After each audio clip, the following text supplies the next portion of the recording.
Hello, everybody, and welcome to the Mike Francesa podcast on the Bet Rivers Network, brought to you by Casamigos Tequila. Casamigos Tequila is brought to you by those who drink it. We come to you on this Sunday early afternoon on the Mike Francesa channel on the Bet Rivers Network on YouTube after the Giants somehow lost the game in Europe, in Germany, to Carolina. Now, I thought it was excessive that the Giants were 6.5-point favorites, but that's how bad Carolina is. They beat a team last week that outgained them by 200 yards in the Saints, and their ownership was so upset they fired the coach. The Giants were badly outplayed by Carolina in the first half, and you knew they'd have to make a run because that's how bad Carolina is. Carolina came into this game being outscored 293 to 147. They were allowing 33 points a game. The lowest they had given up to any opponent was 22. They beat the Raiders, they gave up 22. They beat the Saints, they gave up 22. The Giants can't even break 20 against this team. And I don't know what is going on with the head coach, the offense, the quarterback, but the quarterback looks like you're giving him an offense in a foreign language. He just looks to be completely lost. It's like you almost get the feeling he's looking at the play, and it's almost like he's looking at something for the first time or looking into the sun. I mean, it doesn't look like he's looking at something he understands. And then when he has open receivers, he's either throwing the ball high or bouncing the ball. He's throwing the ball really poorly. This guy used to be able to throw the ball down the field. He just looks like a shattered quarterback. And let's be honest, after the first couple of weeks, they don't know how to get the ball to Neighbors. He's become less and less of a factor as the years gone on. Now, Tracy's run the ball well, and he ran the ball well today. And then I'm watching the postgame, and they're saying, boy, what do you say to Tracy? Here's what you say to him. Don't fumble, okay? Yeah, you had 100 yards. Yeah, you've had a nice rookie year. Don't fumble, okay? Running backs don't fumble. And don't fumble in big spots. And don't fumble in overtime. That's what you tell him. Don't fumble. Okay, that's it. It's not, gee, you don't want to hurt it. Hey, don't fumble. It's the most important thing you do as a running back is protect the football. You have to understand that, or you don't play. That's all there is to it. That's elementary. Don't turn the ball over. The Giants turned it over 3 times today. They turned it over to a defense that stinks. Everyone's going to talk about how the Giant offensive line played better. Their refill line played better. Neal played better. They played a team that has no pass rush. None. They played a team that has been absolutely decimated this year. It's given up 47, 40 points, 36, 38, 34, 28. I mean, everybody has buried this team. And, of course, the Giants couldn't, and the Giants now lose again. They're 2-8. And it's a bit of a dilemma because the coach's attitude is tricky. He's got a short fuse on the sideline. You can tell when he's upset with the quarterback. And then in the postgame, he's got a little bit of an attitude. All you ever get out of him, and I don't know why I even waited today. I waited to listen to the postgame interview, which is first of all, it takes 20 minutes. Secondly, he never says anything. And then all you get is, we'll evaluate. We'll look at the tape. I'll look at the tape. I'll look at the tape. We'll look at the tape. We'll look at the tape. We got to be better. We'll look at the tape. We'll look at the tape. Look at the tape. Look at the tape. Yeah, we'll evaluate. We got a bye week. We'll evaluate. You're lucky it's not a bye week, okay? Or goodbye week. That's what you're lucky about, okay? And I don't think it is, all right? Now, because the Giants are in a tricky spot with Daboll. He came in the first year, and he coached well. I know a lot of it was part of the defensive coordinator who now detests him and sends little messages out of Michigan where he should worry about his own situation because Michigan stinks this year, right? So I think they're both wrong. I think they both handled it incorrectly. They're both to blame. But here's the bottom line. Since that first year, since that playoff win, the Giants are 8-19. They they were not good last year, and they won a couple of games late that meant nothing. And now they're 2-8, and they just lost to the worst team in the league. You could decide who the worst team in the league is, whether it's New England, and New England is still New England, so you think it's Carolina. And with Young at quarterback, it is Carolina. You go into that game, you know Young is not prepared to beat you. So what happens? You have to stop the run. What do? They run the ball right down the Giants' throat. They run the ball with a makeshift offensive line. They pound it between the guards and kill the Giants. Then they make a couple of plays. Well, most of it between the guards, but then they make a couple of plays on the edges. They make a couple of big plays. Hubbard gets 153 yards. And if you realize that in the first half, he was getting like 8.5 a pop. It came down because late in the game, he had some runs that went for, a yard or 2 yards. So he wound up with 28 carries for 153, but they rushed for almost 200 yards. And you knew they had to run the ball to be effective, and they still ran the ball for 200 yards. You can't be that bad. You can't give up that much against a team that really doesn't have a way to beat you. And Young made a couple of bad throws late. The one he threw in the flat to Hubbard, Hubbard should have caught it, but it was a bad throw.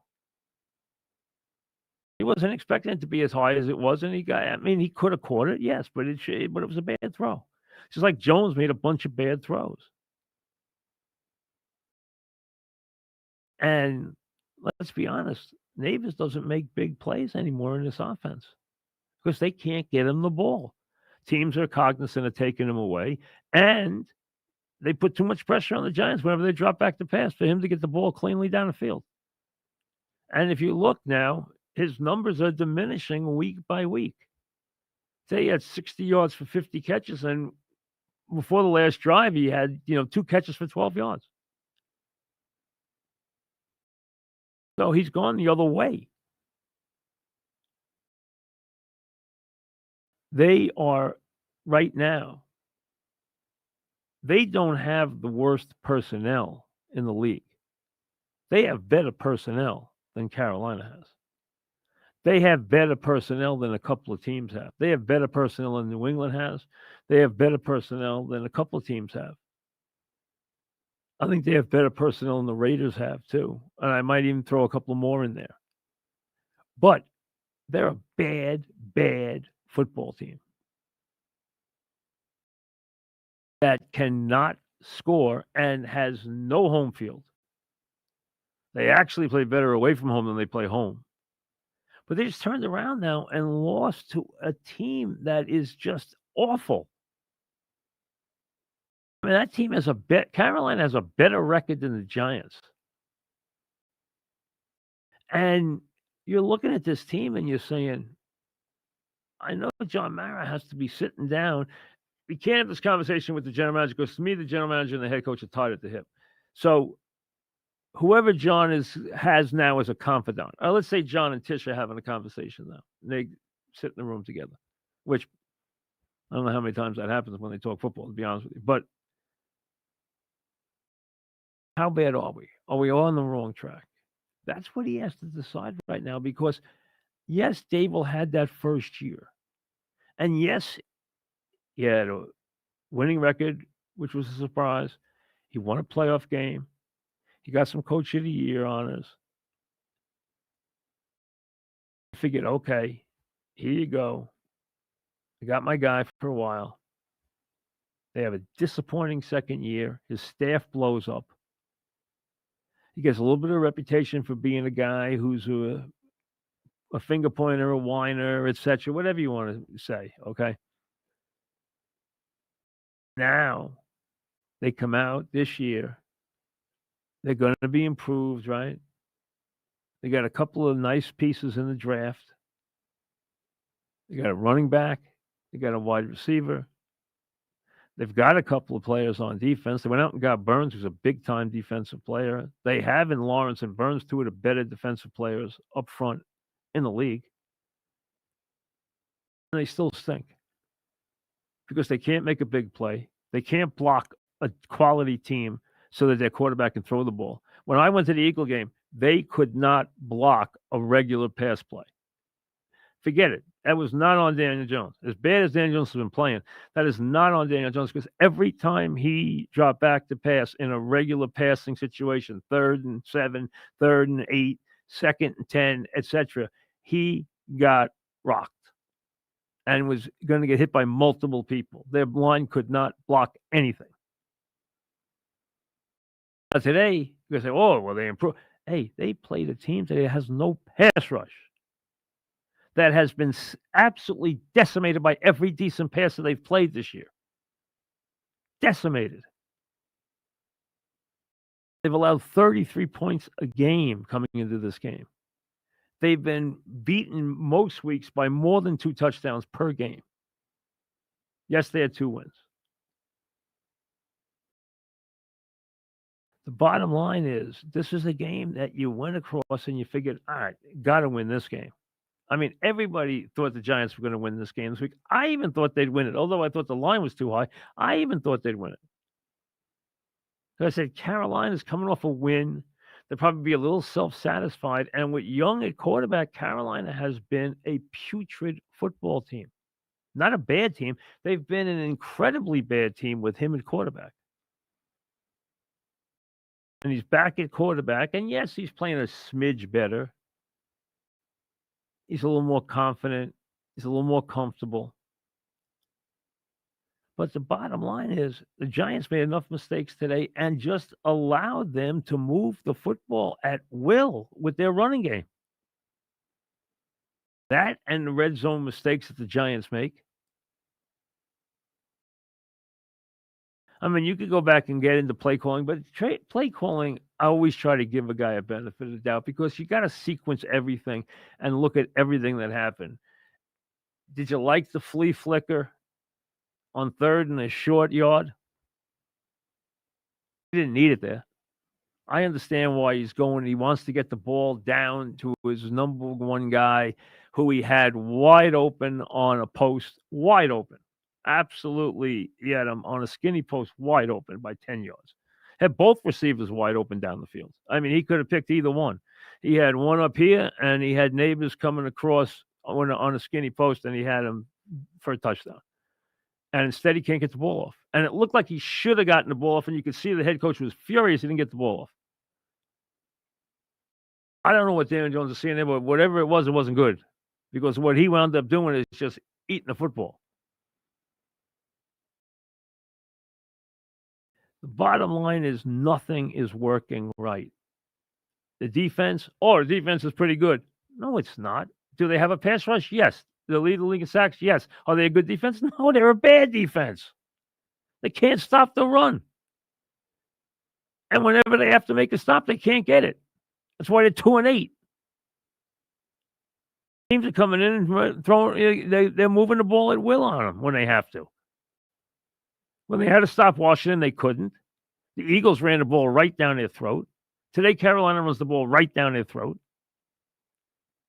They've made bad mistakes in the secondary. They've given up big plays all over the place.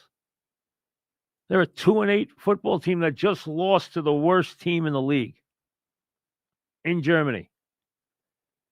And if I hear one more time about how these foreign teams are, isn't it a wonderful scene when they sing, Country Home or, Sweet Caroline? Who cares? Why do we care about that? I mean, enough, I understand, the thing is, you got to watch these games on the NFL Network. So they don't say anything. Everything with the NFL is perfect at all times. Even when the officials, when they miss a play that the ball bounces 10 feet in front of neighbors and the guy rules it a catch. I mean, what game were they watching? What play was he watching? Down the sideline. How could he possibly call that and mark it a catch? The ball bounced 5 feet in front of him. Everybody in the stadium saw it, except they were too busy singing. And then this is what I got to watch. I'm watching, and before the overtime starts, they go to each sideline for the sideline reporter to tell you that both teams are into it. So wait a second. You actually got on camera to tell me that the players were into the overtime? Think about that. You got on camera to tell me that on a Giant sideline, they're really into the overtime. Really? What would you think? It would be a scoop if you told me, "Hey, we're down here as the overtime is about to kick off, and the Giant players, you could tell they don't want any part of being here. They're already packing their bags." That would be a story. They're into it is not exactly a stop the presses. And then go to the other sideline and they say, "Oh, the players are so excited for overtime." Are you serious? Those are the reports? You actually cut into the game to tell me that? That's what you actually got on camera. So you said to the game producer, "Hey, listen, here's what we got. What do you got? We're going to come in and we're going to report that the team is into it." Really? I mean, to say it's the height of ridiculousness is there's not even a word for it. So, I mean, they try to sell you these scenes. Who cares? Okay. I don't mind the 9:30 games. I really don't. I don't care if they want to play in London or play in Germany. It doesn't make any difference to me. I don't have to go there. So I don't care about that. That's fine. But the idea that they sell it as this special moment, first of all you're seeing half the time is Giant fans and Carolina fans who took a junket over because they wanted to visit the country. I mean, the whole thing is just ridiculous. But here's what we got. Two bad teams who are tied. Nobody wants the game. That's what you should have told me. Hey, you know what? Neither team wants this game. They're so bad, both of them. And that's what they are. They're both that bad, and one of them had to win. And what happens? The Giants come out in overtime, make a mistake, and then the Carolina can kick the ball through the upright and get out of there. So they've now actually won back-to-back games. While the Giants go into their bye at 2-8. And here it is, folks. You have 2 weeks to Thanksgiving, and the only thing you're thinking about with the Giants is how high are they going to pick in next year's draft? And will they be picking a quarterback? Well, the answer is yes. Will they be trading up for a quarterback? The answer might be yes. The question is, which quarterback is it? Right now, that is up for very serious debate, or whether there even is a quarterback worthy of being taken that high.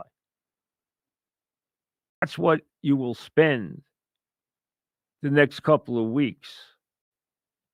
And there will be people telling you, "Hey, put Tommy DeVito in." Oh, yeah, that's the answer. No offense to him, but he's not the answer.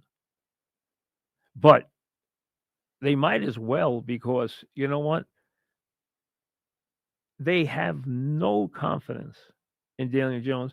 And something now has happened to Daniel Jones where he doesn't have any confidence at all in what he's doing. He has confidence isn't the right word. You know what the right word is? Because I was trying to grab it there and it wasn't coming to me. But here's the right word: command. He no longer commands this offense. He looks lost out there. He's bouncing passes he shouldn't bounce. He's making reads he shouldn't make. He's throwing the ball in the wrong place. I really feel like, and I'm not there, so it's a guess, but what I'm seeing, or what I think I'm seeing, is a guy who knows that franchise and that coach doesn't believe in him even a little bit. They might be, the best thing that could happen to him, for him, is they put him on the sideline for a couple of weeks, or in a couple of weeks, let the backup play, or let any one of them play, but they'll probably let Locke play, obviously, and let him go about his way next year. And you know what? He'll find his way to another team. It may be as a backup. Maybe he gets a chance to resuscitate his career. Maybe he has a Sam Darnold moment. Maybe he never does. Maybe he finds a offense or a coach who unlocks the key for a year and he takes a team to the playoffs and he, gets to tell the Giants to stick it. Or maybe he never does. But let's be honest. You're looking at the last days of Daniel Jones as a Giant. Because Daboll, if he survives, and I think he's going to survive even if they don't win another game, I don't think he's going anywhere. And I think he knows it. And to me, he acts like someone who knows it, that he's not going anywhere. So he's going to survive this quarterback. And I'm sure in his private moments, in the throw one to the alligators moment, where you throw one to the alligators so that they don't eat you, he's telling people, I can't win with this quarterback. All you need to do is see his response after the flea flicker to know what he thinks about Daniel Jones. So privately, he's telling the GM or telling the owner, I can't win with this quarterback. Now, you won with him the first year, and you went to the playoffs with him, and he looked good at times. But that's what happens with a Daniel Jones. And then after last year and the injury and everything else, the Giants and the hierarchy clearly lost faith in him. And I still am stunned by how badly they treated him on the Hard Knock show. They really showed you that they didn't really have any faith in him. And he saw that. And he's playing like that. Plus, the offensive line against any decent pass rush stinks. Don't give me today as an example. Carolina can't rush the quarterback. Go look. They're terrible. You got one guy, Clowney, and Clowney, you know what? On a bad team, you just don't know. Like today, Clowney made some plays. Clowney makes plays because that's what Clowney is, he's a playmaker. But down the stretch of a season, Clowney might be thinking about, hey, next year I'm going to go play on another season. I can go find a Super Bowl team to play on for a year. Because Clowney is, he's a mercenary. He's a guy looking to find a year and find a team. But he's good. He's talented. Clowney should have gone to another team because he would have helped somebody. There are a lot of, he would have been perfect for the Lions. But I heard Carolina wanted to keep him. So, I mean, that's what happened. But Clowney will make plays until he sees that there's no reason to make plays anymore. But the Giants are flawed in a lot of spots. And there's a lot going on with the head coach right now. And there's a lot going on with the staff, which is not crisp right now. And there's a lot going on with the quarterback, and especially going on between the quarterback's ears. And there's no execution, and there's no margin for error on either side of the ball. And they continue to find ways to lose close games to bad teams, games to good. Listen, they lost 2 games to Washington. They could have easily won, but they didn't. In the NFL, you're always, unless you're just brutal, and Carolina's been brutal. Now they're starting to get a little better, but they had been brutal where they were out of every game. The Giants have been in a lot of games because the Giants have some players. And they do just enough. I mean, they'll throw in the complete non-competitive stinker like they did against the Eagles. And there'll be a couple more of those down the stretch. But this team, remember, went and won at Seattle. And this team should have beaten Washington, but they didn't either time. Why? Because they have a quarterback who makes plays. Play after play after play. He makes plays. And the Giants don't make plays. They aren't smart. They aren't smartly coached right now. They aren't smart on the field. And they make a ton of mistakes. And they aren't good enough to survive making mistakes. And what you're left with is another 7 weeks of football. And in that time, what you're going to be doing is saying goodbye to the Daniel Jones era, saying hello to whoever the next quarterback's going to be. And again, that will be how high are they going to draft? And are they going to trade up? Who's the quarterback they're going to be interested in, et cetera, et cetera, et cetera, so on. And I guess there could be a little debate about what Daboll's and the hierarchy's future is, but I think John Mara already addressed that, and he told you he's not making a change. And John sticks to his guns. I think Daboll acts like he knows he's got another year. He's going to get one more swing at this. He's going to get one more quarterback because he's got a reputation because of the quarterback in Buffalo. He's got a reputation that he can build a quarterback. Except, you know what? What happened was a very talented quarterback landed in his lap. That's what happened. And he didn't mess it up, but he's an incredibly talented player. And that's his reputation, is that he got his hands on a very talented quarterback. Now, can he get his hands on another one? Look at the difference between Washington this year and last year. What difference that now Washington starts to put the pieces together. Now they start to buy into the head coach's defense, into his defensive concepts. Now they go out and make a trade to get a key player. They go out and try to see if they can tinker things. Their quarterback is a guy who just gets it. The light goes on when that light has to go on. And that is immeasurable because everybody on that team, everybody involved in that franchise buys into the fact that we now have a quarterback who makes plays when the game's on the line and makes positive plays when the game's on the line and doesn't make mistakes when the game's on the line. And that's why they're playing in prime time, and that's why they're going to the playoffs, and that's why they're at the top of the league right now. And now they count again. Well, the Giants are nowhere, and they're going to be playing some games at their stadium where there's going to be plenty of empty seats, which they're not going to like. And that's the one thing the head coach has to guard against. But it sounds like to me that his future is not going to come up this year, no matter how bad this gets.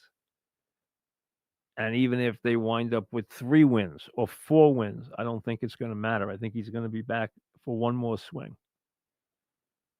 Now, next year would be pivotal, but it will also be with another quarterback. Mr. Dan Jones' era is coming to a close. That you can count on. That is absolutely that long plane ride home. I think the quarterback knows it. The coach knows it. The owner knows it.